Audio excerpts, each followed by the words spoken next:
I just got back from a family vacation in Los Cabos, Mexico. We stayed in a beautiful western resort that overlooked the ocean, the kind of place where the sunsets are straight out of a postcard. And my family had a routine. By around 9:30, everyone would head back to their rooms to wind down for the night. My parents' vacations have always been all about relaxation, and my older brother, who was working remotely during the trip, only ever just wanted to chill and get dinner by the end of his working day. But then, being a single guy in his early 20s, the appeal of having the bedtime of a retirement home was, and is, completely lost on me. I wanted to explore the nightlife, have some drinks, and meet new people. Because he had to work, my brother, who was usually my wingman on trips like that, was on his best behavior, so I decided to venture out on my own. There was a bar around the corner from our hotel that looked pretty cool, so on the second night, I ended up walking over there once my family had retired to their rooms. And that's where I befriended some of the locals and met Lance, a guy a few years older than me from San Diego who was in town for a cousin's wedding. Lance seemed like a pretty cool guy, and we were both into college football, so that gave us a lot to talk about right away. After our first night hanging out, we made it a nightly thing. I'd wait until my family went to bed, then I'd meet up with Lance and whoever else he was with for beers and some other things. Then, on the third night of the trip, Lance invited me to join him and his friends in downtown Los Cabos for some big party they'd been invited to.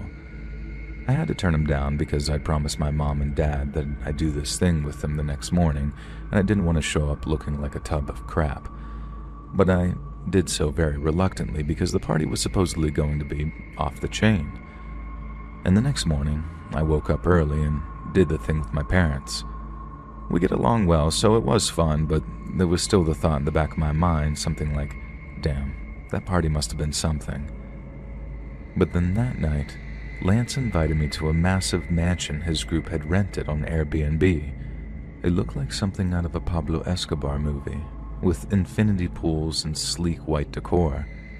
But when I got there, he told me something that sent a chill down my spine. "Man, it's probably a good thing that you didn't come out to the party last night," he said. It got pretty scary. He then proceeded to explain what had happened. The night before, one of his buddies was acting drunk and careless and went to take a piss outside some club that they were at because there was a wait for the bathrooms. He's then on his way back inside when a man approached him and offered him a bump of yayo on a key. And without thinking, his buddy snorted it. But that's when the situation took a very dark turn. The man, who appeared friendly at first, suddenly demanded that he buy the entire bag for about $100.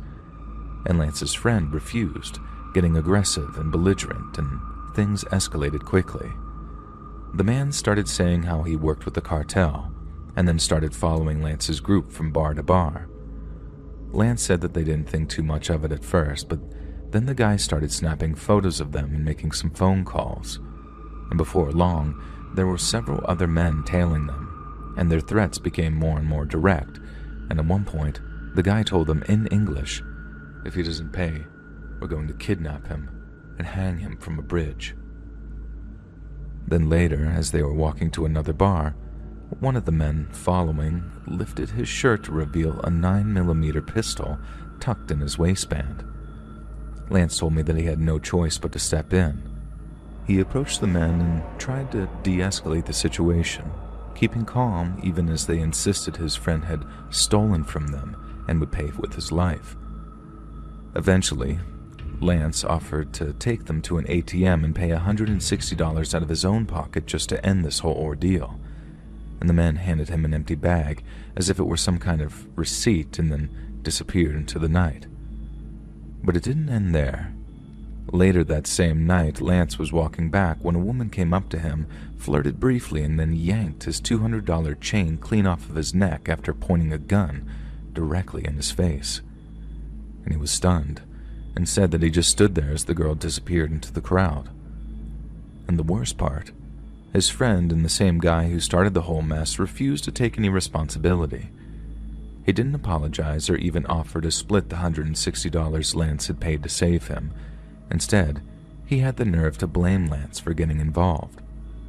When Lance finished telling me the story, I was pretty speechless.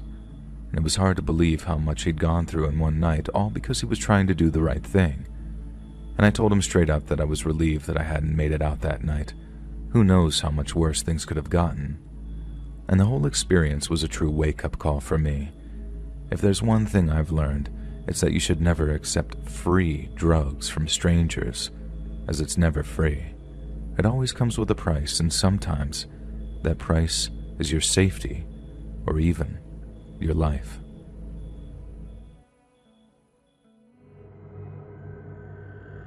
Are you sure you're going to be all right at home?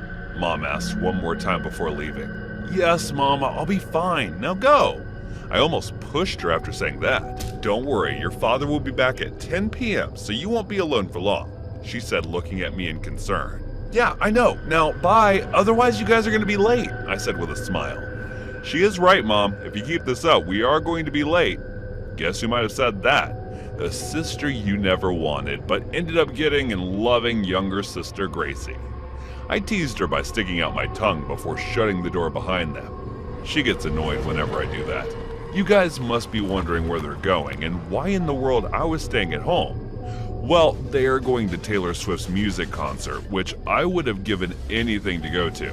Since I have recently started to develop new symptoms where even the slightest loud noise makes my head throb, I couldn't. Doctors have suggested that there was a possibility that I'm developing hyperacusis in one of my ears, but it could be something else as well. So here I am missing my favorite singer's concert. Now that I was home alone, I wasn't going to let this chance go to waste. I was about to put this time to good use. So I put on my earplugs and went to the kitchen to make a few snacks for my entertainment time. Looking at how loud noises affected me, I resisted my urge to put music on, but I could still do some dance moves without it. So with not so expert steps, I went ahead and made some popcorn for myself. Sandwich was already in the sandwich maker, and now all I needed was some cookies and a Coke bottle from the refrigerator, and my feast would start. Once I was done, I grabbed them and took them upstairs to my room, where my one-person party was going to be held. I was never much of a movie person. Instead, my alone times were dedicated to books and comics that were far more interesting than any movie. Once I started reading a book, I wouldn't put it down until I was finished. And the moment the ending was read by me, it would feel like the world had come to an end. The process keeps repeating itself with all the interesting books I find. Now I love books and reading stuff, but I'm not that good at studying. I'm just an average student. You know, whenever my relatives visit and invade my privacy by barging into my room, they think I'm a book nerd who must be studying all the time as they look around and judge by the amount of books in my room. They would be like, wow, Chloe must be a genius. You guys must be so proud. I wish my child was like her, and my parents go, yeah, sure. But I know just by looking at their eyes what they think whenever this happens. Study, yeah, my ass. My parents are cool about such things, and they never discuss our results score with anyone. Guess they might have suffered the same thing in the past to be this way. And I feel so thankful to them whenever my classmates say that their parents shame them by comparing their score with their neighbor's kids or some relative's kids. Well, enough with all this. Let's get back to me entering my room with a handful of snacks. After putting them carefully on the bed, I went ahead and grabbed one of my favorite books, and the moment I opened it to read, my phone started vibrating. Annoyingly, I looked over the screen only to see it was Adam texting me. He was my boyfriend, but I wasn't talking to him because of an argument we had, and now that I tried to remember what started it, I couldn't remember. Accepting defeat was not going to happen, so I stayed mad until he apologizes to me first for whatever we argued, since I know it might have been a mistake in the first place. I still replied to his text message, a bit of a cold response per se, but if he were to try a little bit harder, I was going to forgive him with a little added sexting to bonus it. And looking at his constant messages, he was going to earn that bonus. After a few apologetic and cutesy messages of his, we made up and started talking naughty things. As I was busy on the phone, I heard a thud sound coming from downstairs, which was rather loud since it sent a headache to me. But thinking it was Dad, I ignored it. An urge to pee made me get up from my bed and walk downstairs, and as I was walking to the toilet, I saw from the corner of my eye that the sensor light on the front door was turned on, which meant someone was there. "Dad, you home?" I asked, but there was no response. I didn't think of it much and went inside the restroom to finish my business. After about 10 minutes, I got out there only to notice the sensor light was still on. "Dad, what are you still standing there for?" As I walked there while saying this, I froze, as I saw no one was there and the light was still on. My heart leaped to my throat. There was no way the sensor light had a problem since it was brand new, so why in the world was it still on? I was nervous and terrified, thinking what might be standing there, but instead of turning and running back to my room, my legs just froze, refusing to move. I stood there panic-stricken for about 1 minute when the light suddenly turned off, giving me another jump scare. That was when the doorknob started to move, and with the opening door, the light turned on again. I was about to scream when I saw Dad standing there with his hand on his chest. Guess he might have been surprised seeing me standing frozen there. "Ah, Dad, you scared me. Why did you go back outside? And what is up with this stupid light?" He seemed to be startled as I asked him that. He looked up at me before saying, "What are you talking about, Chloe? I just got here." Upon hearing that, my face turned pale, and I hesitantly looked over at the sensor light. "Dad, can you get the sensor light checked?" I said with my slight trembling voice. Guess Father sensed something was wrong, and he nodded yes. After that, I went directly to my room and hid myself under the blanket. It might have just been my imagination, but I was still feeling scared to my core, thinking, what if it wasn't? The next day, vindication in the light that there was nothing wrong with it doubled the fear in me. Nothing out of the ordinary happened after that one incident, but I'm still scared of it to this day. At times, I wonder what in the world it was that day. Was there something paranormal in action? Thanks so much for all this support. If you haven't subscribed to the channel yet, please feel free to do so. Phoenix Luna grew up in Tokyo's Tochigi Prefecture. He had a difficult upbringing and at one point was forced to live in a youth institution when his father abandoned his family and his mother could not afford to raise him. After graduating middle school, he gained work in the construction industry, but after a few years quit due to personal issues and ended up homeless on the streets of Tokyo. At just 20 years old, he was penniless and impoverished, but being young and good-looking, he managed to find work as a bar host at a joint called Fusion by Youth. For those that don't know, Tokyo's Kabukicho district is home to a number of bars and clubs known as Hatsuto Karubu. These are places where female customers pay for male company, who are known as bar hosts. Male hosts pour drinks for their clients and will often engage in flirtatious conversations. These conversations are generally lighthearted, and hosts tend to have a variety of entertainment skills, ranging from simple magic tricks to the ability to tell engaging stories. A host's age usually ranges from 18 to 27, and they will often take a stage name, usually taken from a favorite manga, film, or historical figure that describes their character or persona, hence why the young man in question is known here as Phoenix Luna, and not by his birth name, which he has kept a closely guarded secret. Men who become hosts are often those who either cannot find a white-collar job or are enticed by the prospect of high earnings through commission. It was these prospects that attracted Luna to the hosting scene, and the job saved him from a life of homelessness and destitution. But it was through his work as a bar host that Luna met a person that would change his life forever, a 21-year-old woman named Yuka Takaoka. Yuka was employed as the manager of a so-called girls' bar, the female equivalent of the kind of place Luna worked at. She worked long hours and found it very difficult to meet men she was actually attracted to, and found herself frequenting host bars since they revolved around a concept she understood all too well. This was how she met Luna, and upon meeting him in October of 2018, she was instantly smitten.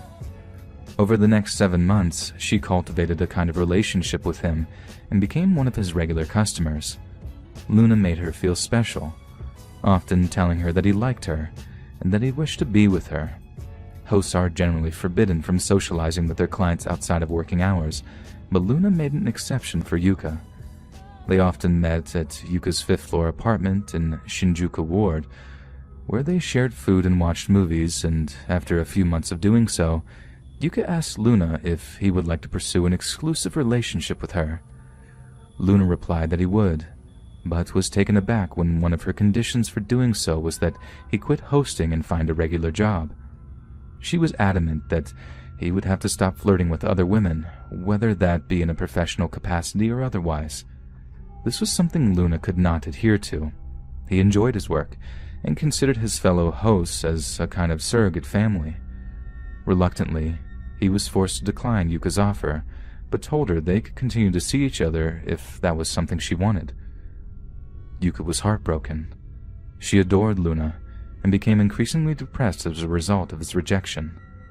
This depression morphed into jealousy and thoughts of taking her own life, and eventually, Yuka hatched a plan for the pair to be together forever. On May the 23rd, 2019, Yuka asked Luna to meet her at her apartment to assist with some cleaning work. They agreed to meet at around noon, but due to work commitments, Luna was delayed by around 3 hours. By the time he arrived, he was exhausted and told Yuka that he would like to take a nap before they commenced the cleaning work. Luna took a quick bath and then climbed into bed with Yuka, where he fell asleep in her arms. He awoke a short time later with an intense pain in his stomach. At first, Luna thought he was suffering from stomach cramps after eating bad food, but when he looked down, he saw the bed sheets were soaked with blood. That's when he saw a large kitchen knife buried into his gut, turning to see Yuka standing over him, her eyes wide with feverish anger. Coursing with adrenaline, Luna leapt from the bed and ran from the apartment to escape his obsessive attacker and to seek medical help. But Yuka gave chase. Luna managed to fight her off as they reached the building's elevator, but had lost so much blood by the time he reached the lobby that he collapsed to the floor and passed out. But before he lost consciousness, Luna saw Yuka kneeling over his body. "Please don't kill me," he begged. "I like you." Yuka smiled, and the world went black. Police soon received a call that a man had been stabbed in an apartment complex in Shinjuku. They arrived shortly afterward to find the unconscious Luna with Yuka sitting by his body, covered in his blood and smoking a cigarette. A photograph was taken of this scene, which quickly circulated online, a photograph that is still remarkably easy to obtain via Google image searches. Yuka was quickly arrested, putting up no resistance, and showed absolutely no remorse for her actions. In fact, there is another photograph of Yuka that was taken while she was sitting in the back of the police car after she'd been arrested. A huge, excited smile is etched across her face, which is extremely disturbing given that she had recently almost disemboweled someone she claimed to love so much. When police questioned her motives for the crime, Yuka told them, "Since I loved him so much, I just couldn't help it. I was sad and seeking to die and thought how I would like to go about it," she said. "I thought I would kill him because I thought that was how I could be with him. I thought that expressions such as 'I like you' and 'I'd like to be with you' would become a reality if we both die. I did not want to go anywhere, so I sat down at the outside staircase. I didn't call emergency services because I intended to end my own life after watching him die from the stabbing." In the aftermath of the stabbing, social media users all over the world fixated over her behavior, especially those with an interest in the Japanese concept of yandere, a name used to describe obsessive, jealous female lovers. Those with an interest in the phenomenon shared Yuka's Instagram account, one where she posted images of her dressed as various anime characters, which attracted all kinds of unsavory male attention from those who idolized her good looks and painfully overlooked her murderous psychopathology. Some even said she was too beautiful to be an attempted murder suspect. Luna had lost so much blood in the incident that it took him 5 whole days to regain consciousness in a nearby hospital.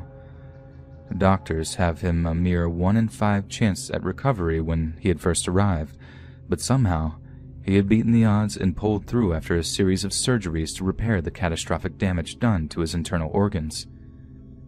At first, I had no voice, so speaking was not possible, and I was bedridden, so I couldn't walk alone for a while. Luna said in a statement to journalists. I also couldn't eat after the incident, and I got quite thin. When I thought back to when I was stabbed and considered what I'd do in the future, I was unable to sleep due to anxiety and fear, and for that I received counseling. Yet bizarrely, despite his near-death experience at the hands of Yuka, Luna stated that he did not hold any ill feeling toward her. I do not hold a grudge. I think there's a reason for her to stab me. It was also thanks to her that I was able to achieve the sales that I did in less than a year since I'd become a host. The incident also had one unexpected result. After Luna arrived at the hospital, police sought to locate one of his blood relatives. I met my older brother and older sister for the first time in 5 years, he said. I'll be very happy to stay in touch with them in the future. I think we can agree that the result is a heartwarming, wholesome end to a frankly terrifying ordeal, and that Luna had showed an extraordinary amount of bravery to return to his job as a bar host.